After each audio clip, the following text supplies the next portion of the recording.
I had always imagined my daughter Emily walking down the aisle.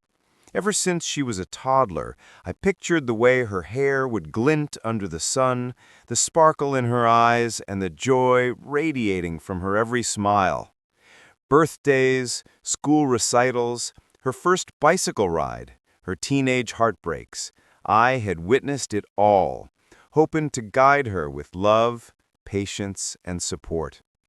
Every small moment built toward this culmination, the day she would marry the person she loved. So when she told me she was getting married in Paris, my heart leapt. Paris, the city of love, of art, of breathtaking architecture and romantic sunsets. She had chosen a beautiful chateau just outside the city, surrounded by sprawling gardens and the soft hum of distant city life. The air smelled of lavender, the streets lined with cafes that had witnessed decades of romance. I wanted her wedding to be perfect, a day she would remember for the rest of her life. I offered to cover the costs, the entire event, a sum that could fund a small estate, I knew, but for her happiness, it was worth it. I wanted her day to sparkle like a fairy tale, not to be hindered by budgets or compromises. At first, she hesitated. "Dad, it's a lot," she said softly. "Maybe I can cover part of it." I shook my head. "Emily, this is your happiness. Let me do this for you." She finally accepted. And in that acceptance, I thought we had a shared understanding, a bond of love, trust, and celebration. But fate, as it often does, had other plans. A week before the wedding, Emily called me. Her voice trembled slightly, betraying both excitement and tension. "Dad, there's something I need to tell you. It's important. I want you to speak French at the wedding." I paused. My mind scrambled. Speak French? I had never been fluent, not even close. High school phrases, a few greetings, that was all. And now suddenly, my presence at her wedding, our day, was conditional on a language I couldn't learn overnight? I laughed nervously. "Emily, I can't. I don't speak French." "You have to," she said, more firmly than I expected. "It's important to Jonathan's family. If you don't, I can't have you there." The words felt like a hammer to my chest. The very notion that my daughter could exclude me from her wedding over something so arbitrary, so unattainable, left me reeling. I spent the next several hours pacing, trying to understand if this was truly about language or if there was something deeper beneath her demand. I remembered her first day of school, when she clung to my hand as the teacher called her name. I remembered her graduation day, the pride in her eyes as she received her diploma. And now, at the precipice of one of the most important moments in her life, I was being told that my presence was conditional on a language I couldn't learn overnight. Friends advised patience. Colleagues suggested I hire a tutor, learn the basics, and try. But I felt a growing storm inside me, one of frustration, hurt, and a deep questioning of love and loyalty. Was love supposed to come with conditions? Was a parent's role negotiable based on arbitrary criteria? Finally, after nights of sleepless contemplation, I made the decision that would mark a turning point. I canceled the $150,000 I had allocated for the wedding. Not out of anger, but as a statement, love should not be conditional. Love should not be bound by ego, language, or societal expectations. The moment I pressed cancel, I felt a strange mixture of liberation and dread. Liberation because I had stood up for my values, my dignity, my understanding of love. Dread because I feared the consequences, the silence that would follow, the fractured relationship, the tension that would stretch between us like an unbridgeable chasm. And the silence came, thick and suffocating. The days after I canceled the wedding payment were heavy. My phone remained silent for hours, then days, as if the world itself had decided to pause. Emily didn't call. She didn't text. And each passing hour felt like a small fracture in the bond I had nurtured for decades. I wandered through my house, surrounded by memories of her childhood, the tiny dresses hanging in the closet, the pictures on the wall capturing every milestone, from her first steps to her high school graduation.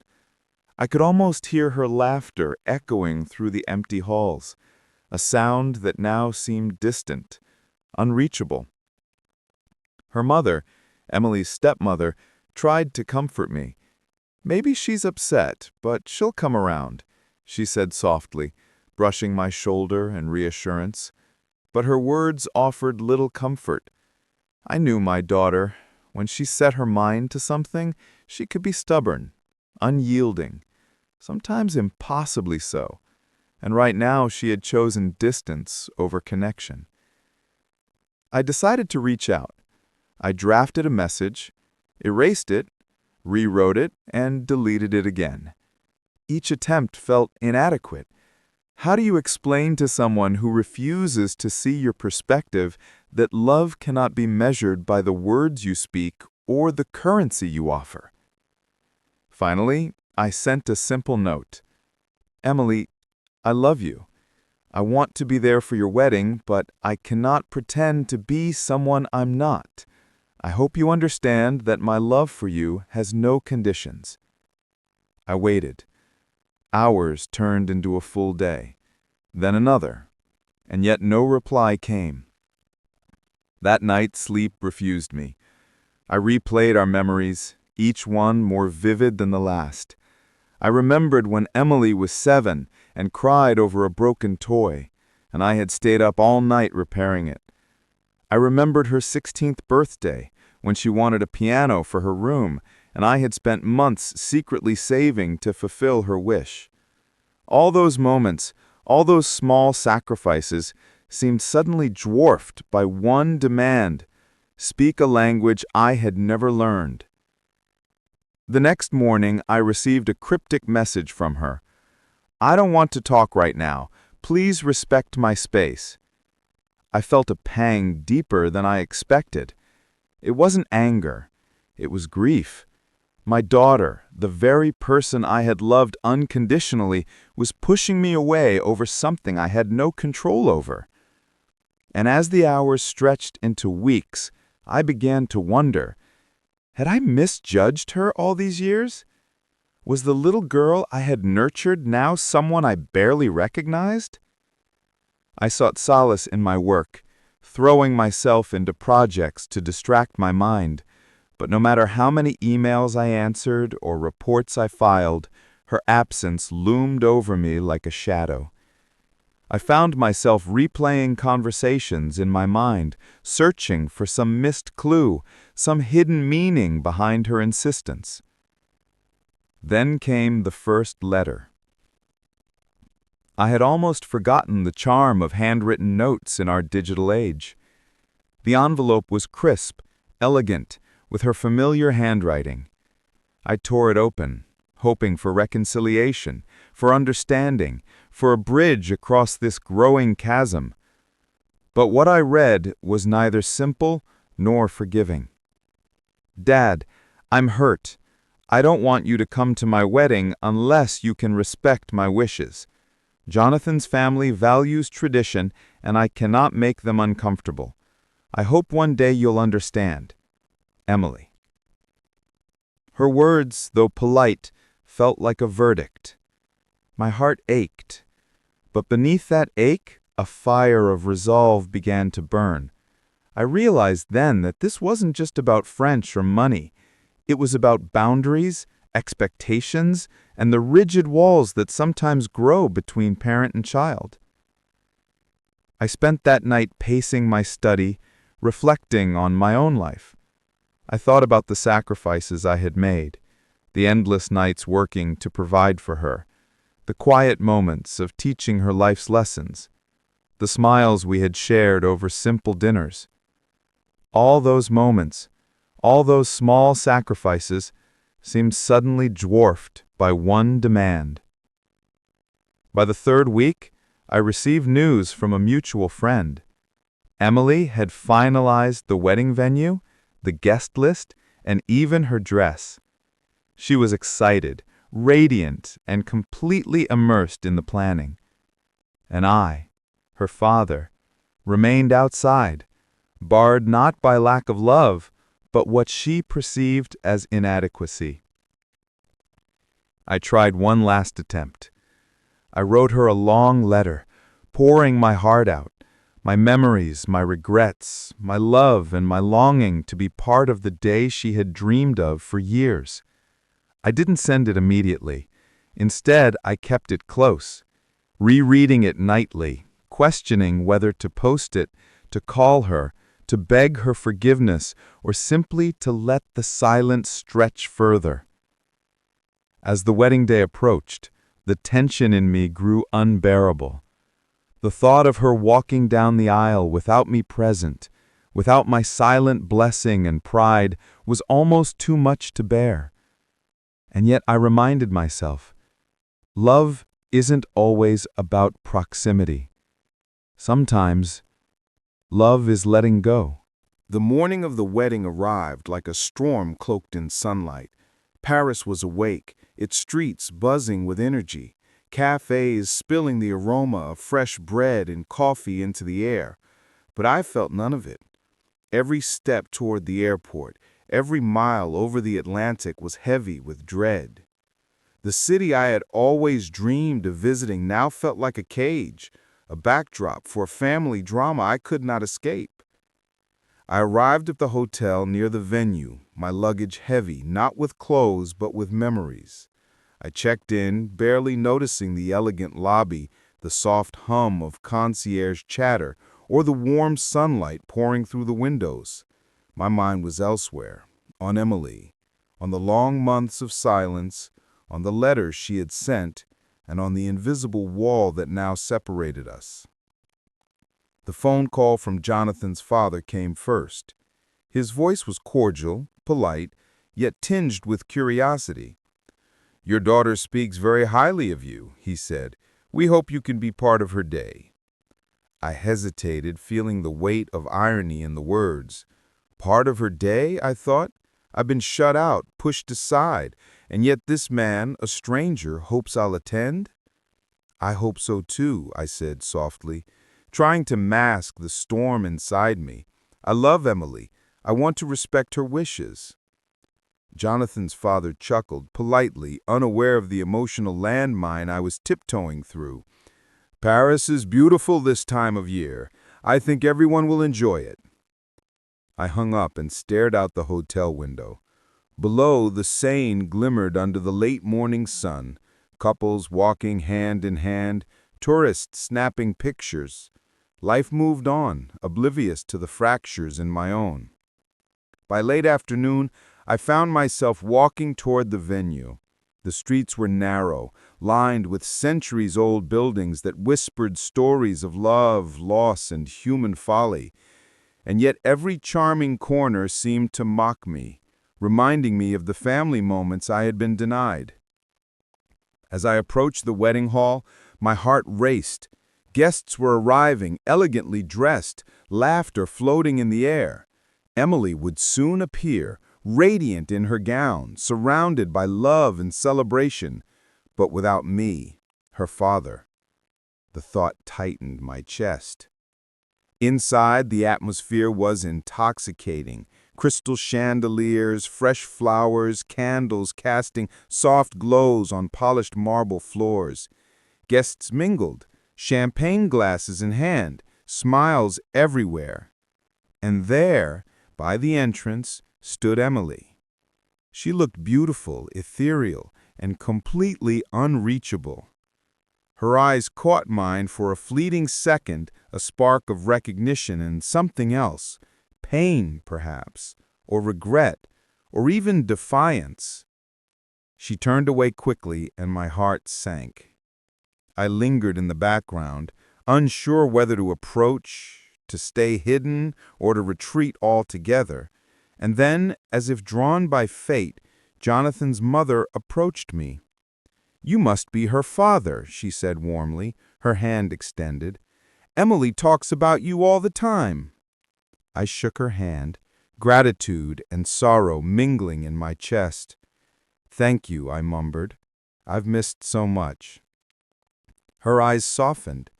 "Sometimes the people we love the most don't know how to express it, but she'll understand one day." I nodded, unsure whether she spoke of Emily or me, or perhaps of both. The ceremony began.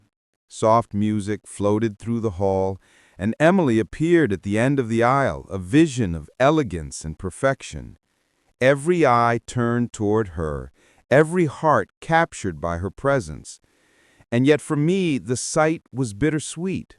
I wanted to run to her, to hold her hand, to whisper that my love had never wavered, but I knew I could not. She had drawn the line, and it was not mine to cross. As she walked, I noticed her expression, a subtle quiver, a hesitation in her smile. Perhaps she wondered if I would appear, perhaps she feared confrontation, or maybe she felt a flicker of regret. My heart ached with the possibility, with the unspoken words lingering between us. The vows were exchanged, promises of love, devotion, and partnership filled the air. Guests applauded, and champagne flutes clinked. Yet in the midst of celebration, a silent storm raged within me.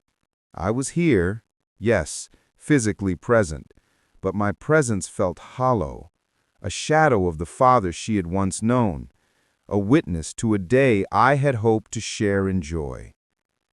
After the ceremony, the reception began. The hall buzzed with conversation, laughter, and music. I remained in the corner, observing, listening, a quiet sentinel in a room filled with life. Friends and family came to greet me politely, but the invisible barrier between Emily and I remained firm. And then finally, the moment arrived. Emily approached, her eyes glistening. I could see the conflict in her expression, love for her father, fear of breaking her own rules, and a tinge of remorse. "Dad," she whispered, almost inaudible over the music, I didn't want it to be like this." Her words shattered the armor I had built over weeks of worry. I stepped forward, tears threatening to spill. "Emily, I've always loved you. Nothing has changed. I just want you to be happy." She hesitated, then in a quiet voice said, "I know. I was scared." In that moment, all the walls we had built crumbled, and though the celebration continued around us, for a brief instant, it felt like it was just the two of us, father and daughter, reunited not by circumstance, but by love. The reception was in full swing, the room alive with laughter, clinking glasses, and the soft murmur of background music. Yet beneath the surface of celebration, a tension hummed like a low-voltage current. I could feel it, the quiet glances, the whispered conversations, the unspoken questions. Every smile seemed edged with uncertainty, every toast a fragile attempt at normalcy. Emily stayed close to me for a brief moment, her hand brushing against mine. I could feel her hesitation, the inner conflict still tugging at her. I hope you understand," she said softly, her voice trembling. "I wanted everything perfect. I didn't think about excluding you. I panicked." Her words pulled at my heart. "Emily," I said gently, "perfection isn't about elegance or appearances. It's about the people you love being with you. I don't need perfection. I need you." She blinked back tears, her eyes reflecting a storm of emotions: guilt, regret, and relief. For a moment, I thought we had bridged the gap, that the invisible wall had finally cracked. But life has a way of reminding us that reconciliation is rarely simple. Jonathan appeared beside her, a broad smile masking the unease in his eyes. "Dad," he said, shaking my hand, "thanks for coming. I know this hasn't been easy." I nodded, sensing the polite tension beneath his words. Jonathan was a good man, but this was his wedding day too, and he wanted a smooth event. My presence, no matter how warm-hearted, was an unexpected complication. As the evening progressed, the whispers grew louder. Guests speculated, eyes darting between Emily and me. One aunt leaned in and murmured, "It's so unusual. A father and daughter having such a complicated story. I hope everything is okay." I smiled faintly, understanding her concern, but the truth was far more tangled than anyone could imagine. Emily's decision had been influenced by more than just fear of embarrassment or a moment of panic. It was shaped by years of miscommunication, assumptions, and old family tensions that nobody in this room fully understood. Then the toast. Jonathan's father stood, glass raised.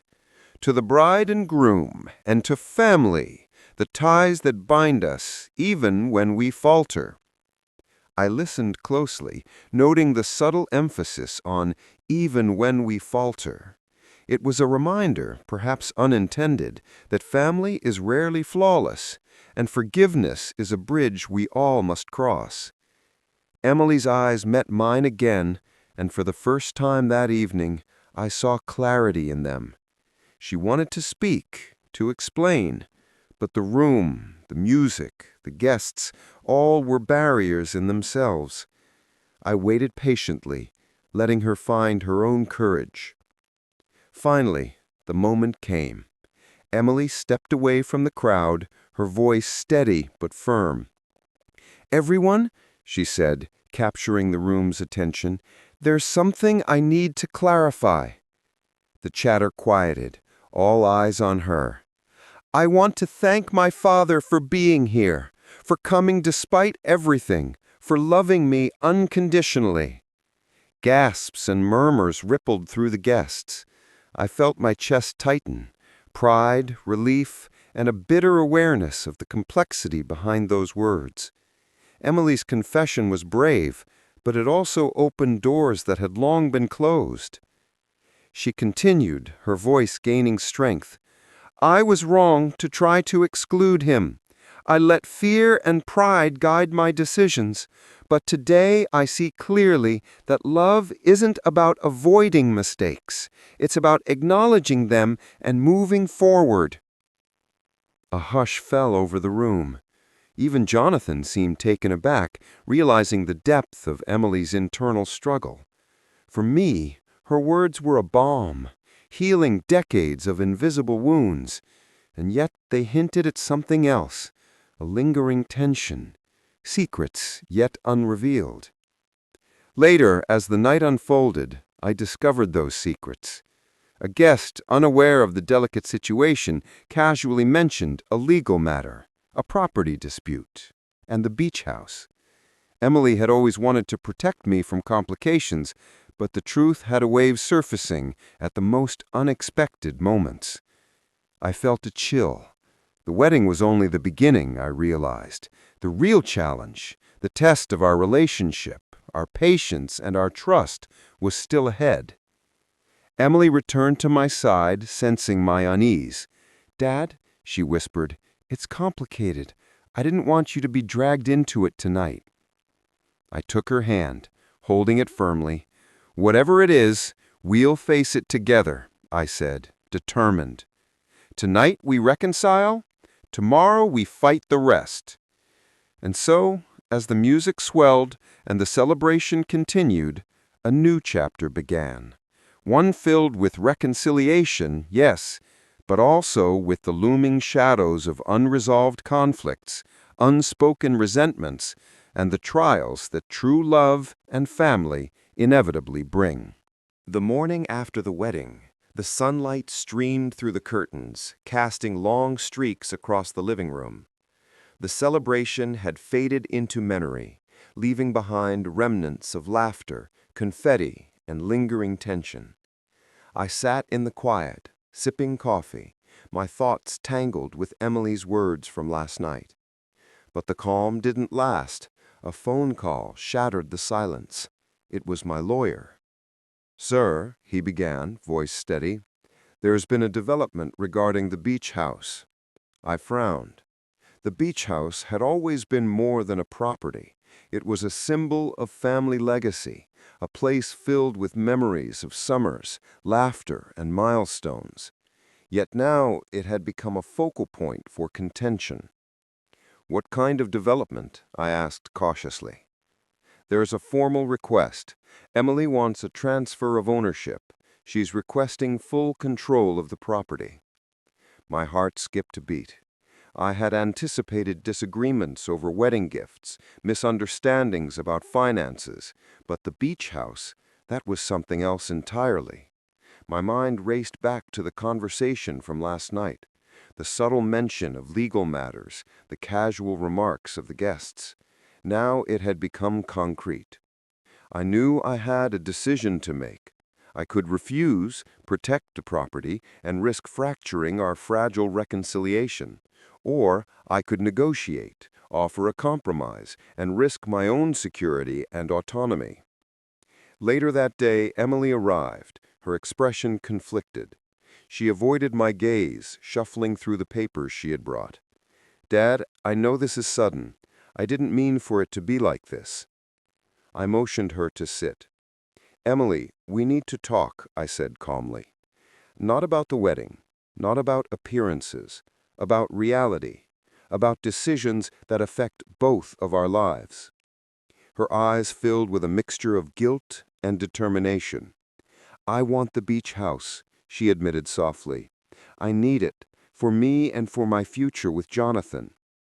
I felt a sting of betrayal, tempered by understanding. "Emily, this isn't just a house. It's history. Memories, your mother's memories, too. You know how important this place is to me." She nodded, biting her lip. "I know, Dad, but I've worked so hard. I want to secure our future. I don't want to fight, but I can't let this slip away either." The room fell silent. Outside, the waves crashed gently against the shore, indifferent to human conflicts. I could feel the weight of her words pressing down on me. "I'll tell you what," I said finally. "Let's not let anger or pride dictate our choices. We'll find a solution, one that honors both the past and the future. But Emily, I need honesty, complete honesty. No half-truths, no hidden agendas." Her eyes met mine, wide and earnest. "I promise," she whispered, "no more secrets." And yet, beneath that promise, I sensed the undercurrent of complexity. There were forces at play, legal entanglements, financial pressures, and lingering family dynamics that neither of us could fully control. The days that followed were a delicate dance of negotiations, phone calls, and quiet conversations. Emily met with lawyers, financial advisors, and real estate consultants, determined to secure her claim. I followed cautiously, offering guidance but holding firm where it mattered most. Every discussion was a test of patience, trust, and emotional resilience. Friends and family weighed in, some subtly, some overtly, each with their own opinions and biases. The air was thick with tension, yet beneath it all, an unspoken bond persisted between Emily and I, a fragile bridge connecting our hearts despite the storm raging around us. One evening, after a particularly tense meeting, Emily broke down. "Dad, I'm scared," she confessed, tears streaming down her face. "I don't want to lose us. I don't want this house to come between us." I pulled her into a hug, holding her tightly. "Emily, you won't lose me. The house, it's just walls and memories. What matters is family. What matters is us." Her sobs quieted, but I knew the struggle was far from over. Legal documents awaited signatures, financial agreements had to be finalized, and the shadow of potential disputes loomed large. The beach house, once a sanctuary, had become a battlefield. And as I looked out at the horizon, the sun dipping into the sea, I realized that the coming days would test not only our legal acumen, but the very fabric of our relationship. Would we emerge stronger, united by trust and love? Or would the allure of material inheritance fracture the delicate reconciliation we had fought so hard to achieve? For now, the answer remained uncertain, hidden in the shadows of negotiations, emotions, and the relentless march of time. But one thing was clear: Emily and I were bound together, not just by blood, but by the trials we yet had to face, and the secrets that were waiting to surface in the days ahead. The following week arrived like a storm in slow motion. Each day brought a new set of challenges: emails, phone calls, and meetings with lawyers that seemed endless. But beneath the formalities and legal jargon, there was a more insidious problem: secrets. I began noticing small inconsistencies. Emily's sudden insistence on certain documents, Jonathan's vague comments about future plans, even casual remarks from our family friends that hinted at information being withheld. The unease gnawed at me, a quiet, persistent itch that I couldn't ignore. One afternoon, I decided to confront the situation directly. I found Emily in the sunroom, papers scattered across the table, sunlight highlighting her tense expression. "Emily," I said, my voice steady but firm, "I need to know everything. Not just what you're telling me, everything that's happening behind the scenes." She looked up, startled, her eyes wide. "Dad, I told you everything important. I don't understand." I walked closer, lowering my voice. "Emily, I can feel it. There's more going on. You're scared to tell me, or maybe you don't even realize it yet. But I need honesty, now." She hesitated, fingers twisting the edge of a document. Then, with a deep breath, she spoke. "It's Jonathan. He's making moves without telling me everything. He thinks I'll agree to everything because I love him, but some of his plans involve taking control of more than just the beach house." My heart sank. Jonathan had always seemed like a decent man, charming and ambitious, but I had underestimated the depths of his ambition. "Emily," I said carefully, "tell me exactly what he's planning." She swallowed hard, voice trembling. He's looking into transferring some of the assets under my name, then using them to secure investments for his company. If I sign now, everything could legally belong to him in the end. I don't know if I can trust him completely." The room spun. It wasn't just about the house anymore. The entire legacy we had built, family trust, memories, financial stability, was at risk. And Emily, my own daughter, was caught in the middle, torn between love and caution. I reached out, taking her hands in mine. "Emily, you are not alone in this. Whatever he's planning, we will face it together. But you have to promise me one thing: no decisions without discussing them with me first." She nodded, tears threatening to fall again. "I promise, Dad." With that, we set a plan in motion. We would gather all the documents, consult with our lawyers, and dig into Jonathan's proposals. Every clause, every line of fine print would be scrutinized. The suspense hung over us like a storm cloud, heavy and ominous. Yet in that tension, a sense of purpose emerged. As the days unfolded, we discovered more than just legal maneuvers. There were hidden contracts, secret financial transactions, and subtle attempts to pressure Emily into signing away her rights. Each revelation brought anger, fear, and disbelief, but also clarity. Jonathan's intentions were no longer vague. They were concrete, carefully orchestrated, and potentially devastating. Yet, in the midst of this storm, something unexpected happened. Emily grew stronger. Her initial fear transformed into determination, and her bond with me deepened. We weren't just father and daughter anymore. We were allies, strategists, partners in a battle against hidden threats. And late one night, after hours of poring over the documents, Emily spoke softly. "Dad, I think he underestimated me, and he underestimated us. We can fight this. I'm ready to fight this." Her words resonated like a clarion call. The stakes had risen, the danger had become personal, and the emotional tension was at its peak. Every decision we made, every step we took, could change the course of our lives forever. And as I looked out the window, the moonlight reflecting on the calm waves of the beach, I realized the truth. This was no longer just about a house. It was about trust, loyalty, and the intricate web of human ambition and emotion.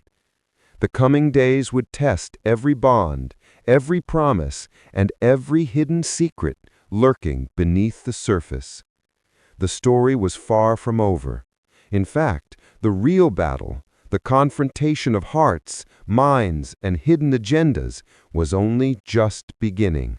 The morning sun filtered through the tall curtains, casting a muted glow across the living room.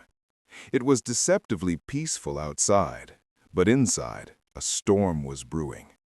Jonathan had arrived that day, unaware that Emily and I had spent the last few nights preparing for this exact moment. Every document, every contract, every hidden clause had been meticulously reviewed. We were ready. As he stepped into the room, his usual confident smile didn't quite reach his eyes. He sensed, perhaps subconsciously, that something had shifted. Emily greeted him with a polite but firm nod. "Jonathan, we need to talk," she said. Her voice was steady, betraying none of the fear I knew she still felt inside. I stayed silent for a moment, observing him closely. "Jonathan," I began, my tone measured, "there are several things about the beach house and the associated assets that require clarification. Some actions taken recently raise questions about intentions and transparency." He chuckled nervously, attempting to mask unease with charm. "Clarification? Emily, you and I already agreed on everything. Why bring me into a formal discussion?" Emily's eyes flashed with newfound resolve. "Because Dad and I have discovered discrepancies, Jonathan, transactions that were not fully disclosed to me, decisions made under the assumption that I would automatically consent. We need honesty. Right now." The air thickened with tension. Jonathan's jaw tightened, and for the first time, his posture seemed less confident. I thought these were just standard procedures, Emily, legal formalities. I didn't realize—" I interrupted, voice calm but sharp. "Jonathan, intentions don't erase consequences. We're not here to debate feelings. We're here to uncover the truth. I need you to explain every single financial maneuver you have initiated regarding Emily's assets." A long silence followed. Jonathan's eyes darted around, avoiding both Emily and me. There was a subtle shift, a moment where the facade of charm faltered. Finally, he spoke, but his tone had lost its previous certainty. "Some of the transactions were meant to secure funding for my company. I never intended to take control permanently. It was all supposed to benefit both of us in the long run." Emily shook her head, her disappointment evident. "Benefit or manipulation, Jonathan, because the documents say otherwise. There are clauses you didn't disclose, agreements signed under pressure, emails you never shared. Dad and I will not overlook this." I leaned forward, voice low but firm. "Jonathan, this is your one opportunity to be completely transparent. If you withhold information now, the consequences, legal and personal, will be severe. We are prepared to take every measure to protect Emily's interests." His shoulders slumped slightly. The confident mask was gone, replaced by a flicker of apprehension. All right, you want everything, I'll give you everything. But you need to understand, some of these things were strategic decisions, not meant to harm anyone." Emily exchanged a glance with me. I nodded subtly. This was the breakthrough we had been waiting for. Slowly, Jonathan began revealing the hidden layers, emails, contracts, agreements that he had assumed Emily would never question.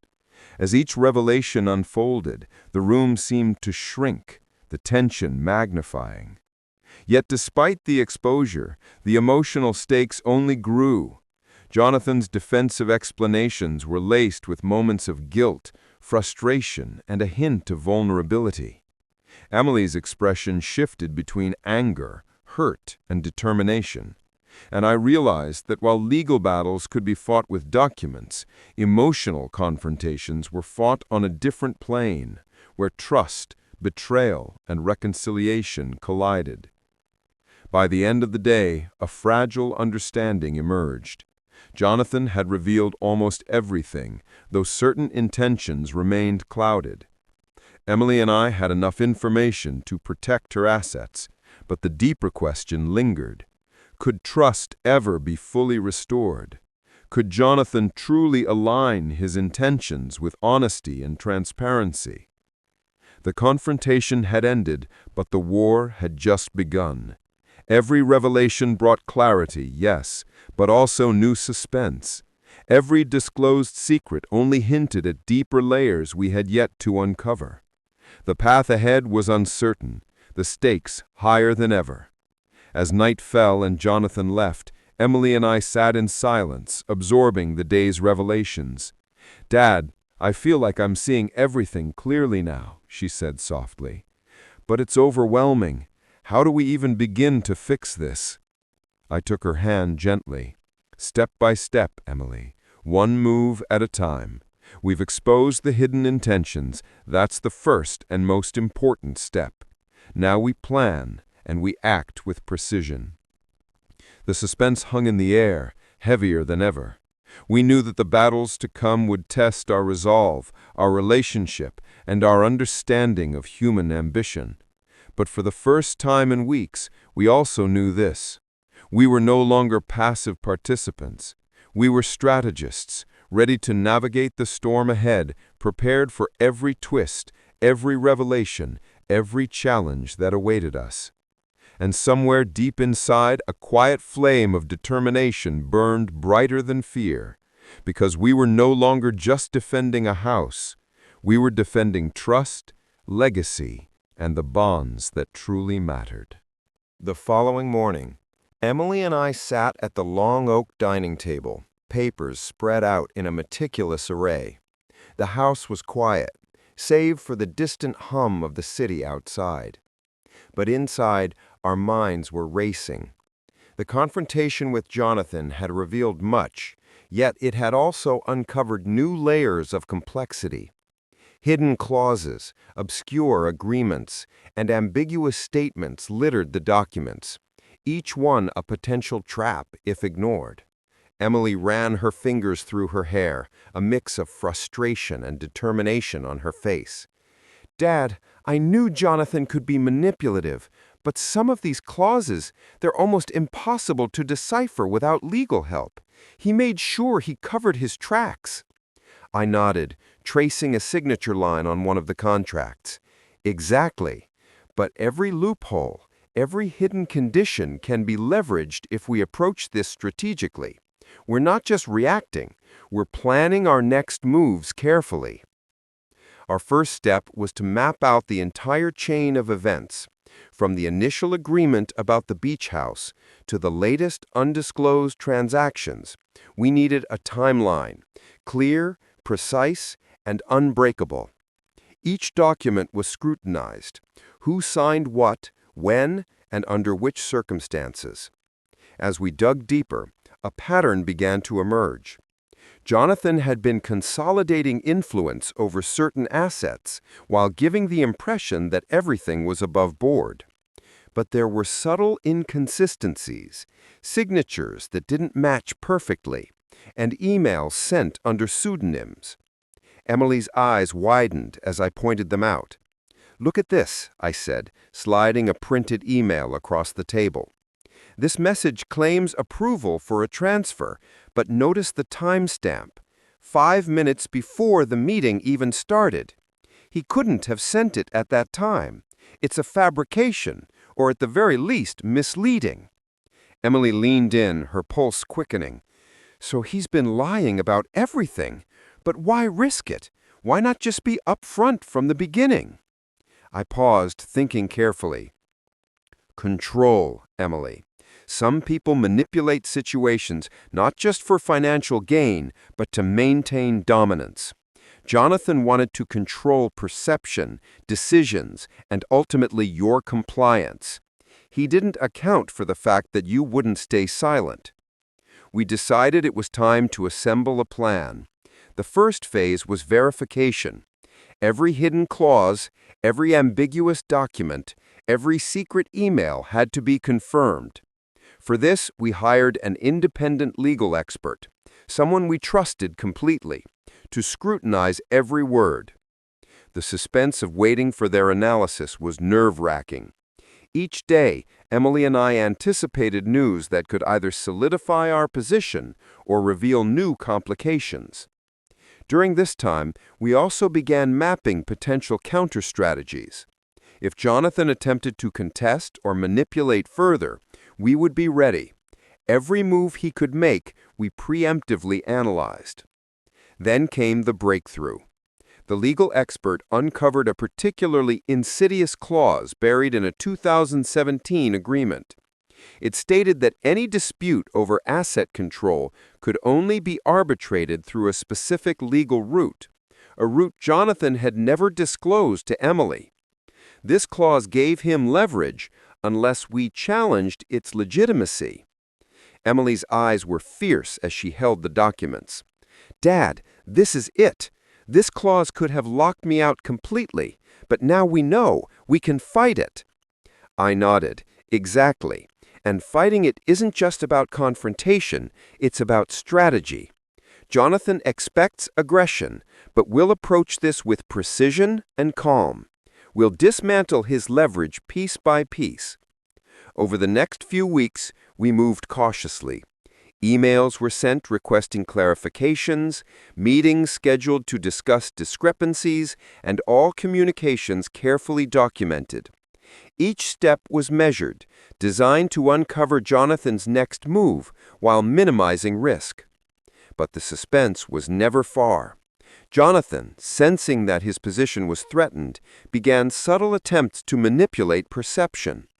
Emails with vague apologies, casual suggestions that Emily reconsider certain decisions, even indirect threats cloaked in friendly advice. We ignored them all. The game had become as much psychological as it was legal. One evening, as Emily reviewed a batch of correspondence, she froze. "Dad, he's planning to sell the property," she whispered, her voice tense. "He wants to bypass the agreements and push it through quietly. If he does, we could lose everything before we even take action." I felt a cold shiver run down my spine. This was exactly why we couldn't afford hesitation. "Then we act immediately," I said firmly. "We'll file an injunction to halt any sale. Every step he takes to manipulate or accelerate matters will now be countered legally. No room for mistakes." The next morning we contacted our attorney. The injunction was drafted, carefully detailing every irregularity in Jonathan's handling of the property. Evidence of fabricated timestamps, undisclosed transactions, and deceptive clauses was compiled into a document over 100 pages long. Each piece of evidence was irrefutable, precise, and meticulously organized. By mid-afternoon, the injunction was filed. The suspense hung thick in the air. Would the court grant it? How would Jonathan respond? We had escalated the situation, and now the outcome depended not just on strategy, but on timing, judicial scrutiny, and the unpredictable nature of human behavior. Emily looked at me, her hands trembling slightly. "Dad, I'm scared. He's more cunning than I thought. What if he finds a way around this?" I placed my hand over hers. "Emily, fear is natural, but courage isn't the absence of fear. It's action despite it. We've uncovered every deceit, exposed every hidden clause, and now we have the law on our side. Jonathan may be cunning, but he isn't invincible." The next few days were tense. Jonathan responded, of course, attempting subtle manipulations, sending ambiguous messages to delay proceedings, and even trying to convince Emily to settle privately. But the injunction held. Every move he made was anticipated and countered, a chess game where we were increasingly in control.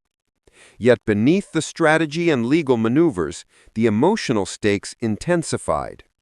Emily struggled with feelings of betrayal, confusion, and heartbreak. The person she once trusted was now the very source of her anxiety and anger. The suspense wasn't just external, it was deeply internal, as trust fractured and emotions collided with logic. Through it all, I stayed by her side, guiding, advising, and occasionally restraining impulsive reactions. Every day was a balancing act, maintaining emotional stability while navigating a battlefield of hidden intentions and manipulative tactics. And as the week ended, we realized something crucial. This wasn't just a legal battle. It was a test of resilience, strategy, and emotional fortitude. Jonathan had underestimated Emily's resolve and our meticulous preparation. The tides were shifting, and the suspense was far from over. The next moves would determine whether justice, truth, and trust would prevail, or if Jonathan would succeed in manipulating the final outcome. The injunction had been filed, and the legal machinery was now in motion. Yet, behind the scenes, Emily was restless. She had endured weeks of tension, betrayal, and the subtle manipulations of someone she once trusted. Her determination had grown with every revelation, every hidden clause we had uncovered. She knew that waiting passively was no longer an option. One evening, as the sun dipped below the horizon, casting long shadows across the living room, Emily turned to me with a fierce resolve in her eyes. "Dad, I can't just wait for the court to act. Jonathan needs to understand that he can't control or intimidate me anymore. I have to make a move." I studied her carefully. "Emily, bold moves can be powerful, but they come with risk. What exactly do you have in mind?" She took a deep breath. "I want to confront him directly, but strategically, not emotionally, not in anger, but in a way that exposes every deceit he's attempted and forces him to reconsider his actions. I want him to see that he underestimated me and us." I nodded slowly. "All right, but we plan this meticulously. Every word, every interaction must serve a purpose. This isn't just confrontation, it's chess." For the next several days, Emily and I prepared. Every conversation Jonathan might attempt, every possible reaction was analyzed. We compiled a precise dossier of evidence, highlighting every fabricated email, every misleading signature, and every hidden clause. But more importantly, we crafted a strategy that balanced assertiveness with calculated restraint. Finally, the day came. Emily, composed and confident, reached out to Jonathan under the guise of wanting to discuss a private settlement. Jonathan, predictably, welcomed the opportunity, sensing potential advantage. But he had no idea what awaited him. When they met, the tension in the room was palpable. Jonathan attempted his usual charm and subtle manipulation, smiling as if nothing were wrong. But Emily remained calm, her eyes steady, her posture unyielding. "Jonathan," she began, her voice measured but firm, "I've reviewed everything. The contracts, the emails, the transactions, everything. And I understand your attempts to manipulate the situation. But I want you to know your strategies won't work on me." Jonathan's smile faltered slightly. "Emily, I'm surprised by your tone. Surely we can resolve this amicably." Emily held up the dossier. "Amicable? Only if it's fair. Otherwise, I'll ensure every deceit, every attempt to bypass agreements is exposed. The injunction isn't just a piece of paper. It's a message that your actions have consequences." Jonathan leaned back, a flicker of apprehension crossing his face. He had underestimated her.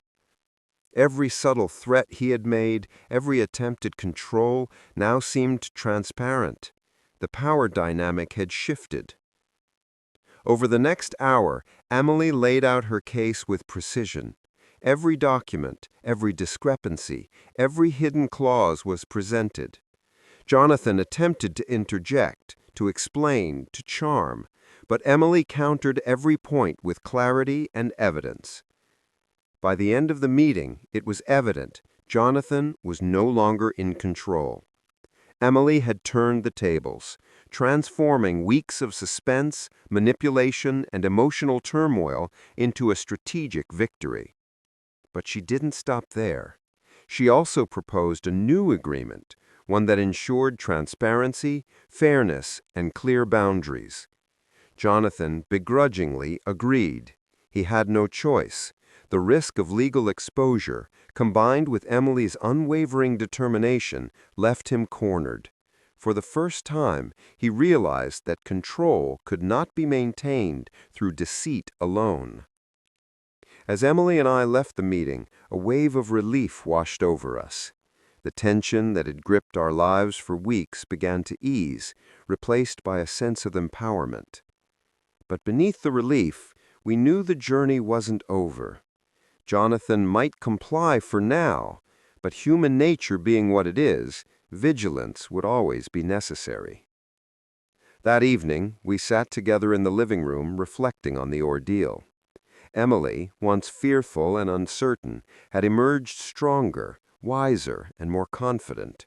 She had confronted betrayal not just with anger, but with intelligence, strategy, and courage. I looked at her, pride swelling in my chest. "You handled that brilliantly, Emily. You didn't just fight for what's yours. You fought with integrity, patience, and foresight." She smiled, though it was tinged with the weight of recent events.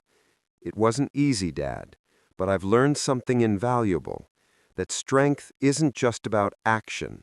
It's about understanding, strategy, and knowing when to stand firm." And as the night grew darker, a quiet triumph filled the house.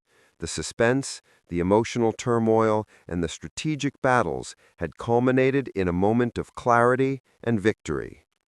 But as we both knew, life's challenges are rarely confined to a single battle. New decisions, new risks, and new opportunities awaited, and Emily was now prepared to face them head-on, unafraid, uncompromising, and unyielding. The days following Emily's confrontation with Jonathan were unlike any we had experienced in weeks. The oppressive tension that had hovered over our lives finally began to lift, replaced by a strange mixture of relief, reflection, and cautious optimism. It felt surreal, like stepping out of a storm into a calm, clear morning. Emily approached each day with renewed confidence. Where once she had been hesitant, uncertain, or fearful of retaliation, she now carried herself with a quiet authority. It wasn't arrogance, it was the calm assurance of someone who had faced adversity head-on and emerged stronger. Jonathan, on the other hand, kept his distance.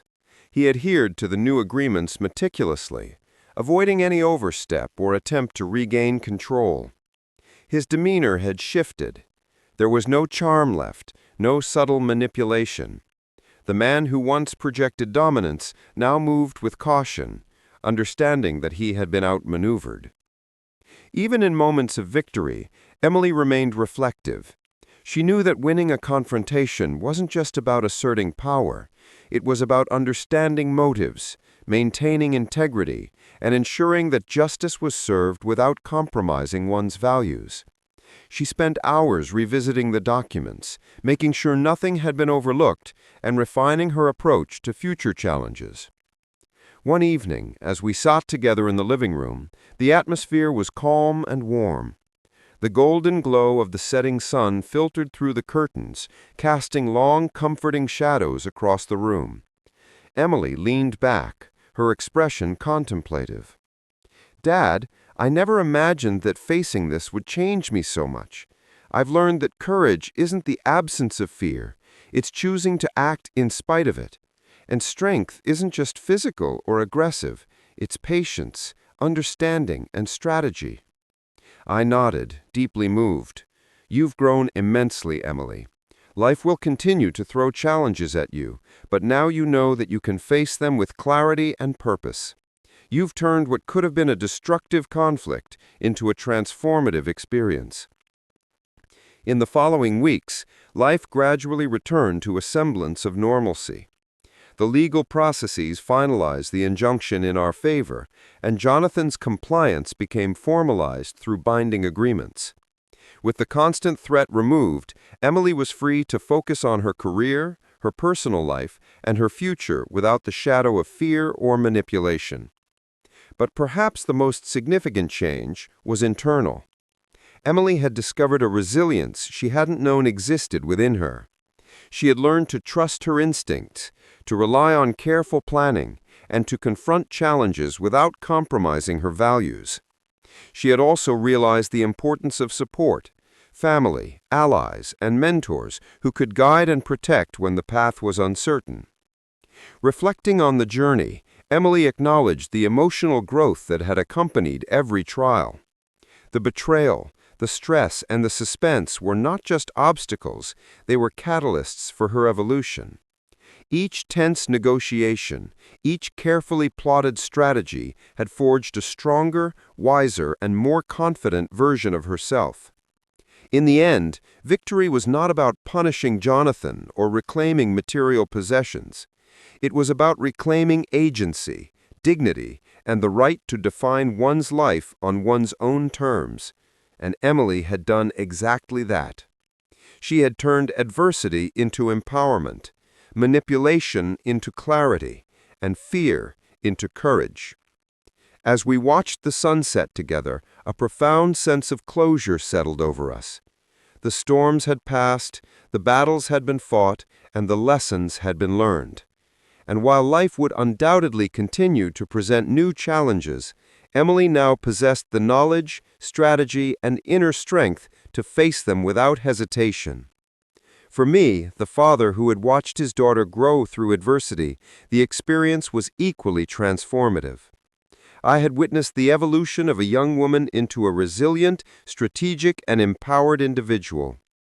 The fear and anxiety that had once defined our days had given way to pride, hope, and deep respect for the person Emily had become. In the quiet aftermath, we understood a fundamental truth. Life's conflicts, no matter how intense or overwhelming, are opportunities for growth. And when approached with courage, intelligence, and unwavering integrity, even the most challenging trials can lead to triumph, not just over external forces, but over one's own doubts and fears. As night fell, we sat together in silence. A calm serenity enveloped the house.